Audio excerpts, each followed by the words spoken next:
Assalamualaikum warahmatullahi wabarakatuh. Perkenalkan, nama saya Tessa Leonika Putri Situmorang dari Program Studi Pendidikan Sosiologi. Kali ini saya akan menjelaskan satu materi yang berjudul Pancasila sebagai Ideologi Negara. Video ini dibuat untuk memenuhi tugas mata kuliah Pancasila dari Bapak Dian Agus Rusliadi, SPD MPD. Apa itu ideologi? Nah, secara sederhana, ideologi berarti sekumpulan gagasan-gagasan, ide-ide, keyakinan-keyakinan yang menyeluruh dan sistematis, yang menyangkut berbagai bidang kehidupan manusia. Ideologi merupakan cerminan cara berpikir orang atau masyarakat yang sekaligus membentuk orang atau masyarakat itu menuju cita-citanya.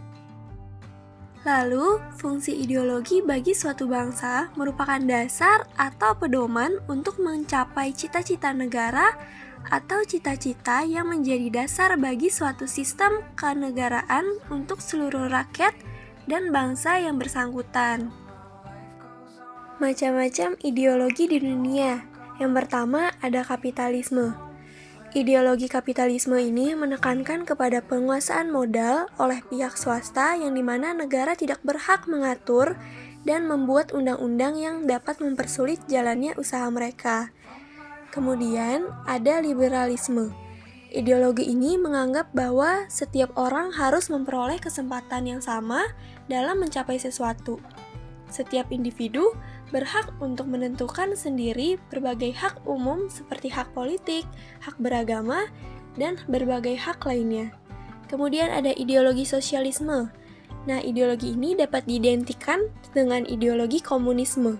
Hal ini karena prinsip yang mendasar yaitu sama-sama akan mengutamakan segala kepemilikannya secara bersama-sama dan tidak mengakui adanya kepemilikan individu. Dan yang terakhir ada Marxisme. Ideologi ini merupakan salah satu bentuk perlawanan Karl Marx terhadap ketidakadilan sistem ideologi kapitalisme. Ideologi ini lahir berkat anggapan ideologi kapitalisme yang dianggap sebagai kesalahan yang besar karena akan semakin memperkaya pemilik modal dengan mengorbankan nasib kaum buruh yang menyedihkan. Urgensi Pancasila sebagai ideologi negara. Yang pertama, ideologi sebagai penuntun warga negara, yang artinya setiap perilaku warga negara harus didasarkan pada preskripsi moral. Contohnya, kasus narkoba yang merebak di kalangan generasi muda menunjukkan bahwa preskripsi moral ideologis belum disadari kehadirannya. Oleh karena itu, diperlukan norma-norma penuntun yang lebih jelas, baik dalam bentuk persuasif, imbauan maupun penjabaran nilai-nilai Pancasila ke dalam produk hukum yang memberikan rambu yang jelas dan hukuman yang setimpal bagi pelanggarnya. Kemudian yang kedua adalah ideologi negara sebagai penolakan terhadap nilai-nilai yang tidak sesuai dengan sila-sila Pancasila. Contohnya, kasus terorisme yang terjadi dalam bentuk pemaksaan kehendak melalui kekerasan. Hal ini bertentangan nilai toleransi berkeyakinan, hak-hak asasi manusia, dan semangat persatuan. Dimensi dalam hakikat Pancasila sebagai ideologi negara. Yang pertama ada dimensi realitas. Dimensi realitas mengandung makna bahwa nilai-nilai dasar yang terkandung dalam Pancasila bersumber dari nilai-nilai nyata yang hidup di dalam masyarakat. Artinya, nilai-nilai Pancasila bersumber dari nilai-nilai kehidupan bangsa Indonesia. Yang kedua, dimensi idealitas.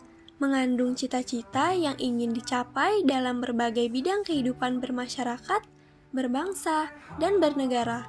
Hal ini berarti bahwa nilai-nilai dasar Pancasila mengandung adanya tujuan yang dicapai sehingga menimbulkan harapan dan optimisme serta mampu menggugah motivasi dan mewujudkan cita-cita. Dan yang ketiga, ada dimensi fleksibilitas. Mengandung relevansi atau kekuatan yang merangsang masyarakat untuk mengembangkan pemikiran-pemikiran baru tentang nilai-nilai dasar yang terkandung di dalam Pancasila. Dengan demikian, Pancasila sebagai ideologi bersifat terbuka karena bersifat demokratis dan mengandung dinamika internal yang mengundang dan merangsang warga negara yang meyakininya untuk mengembangkan pemikiran baru, tanpa khawatir kehilangan hakikat. Cukup sekian materi yang dapat saya sampaikan.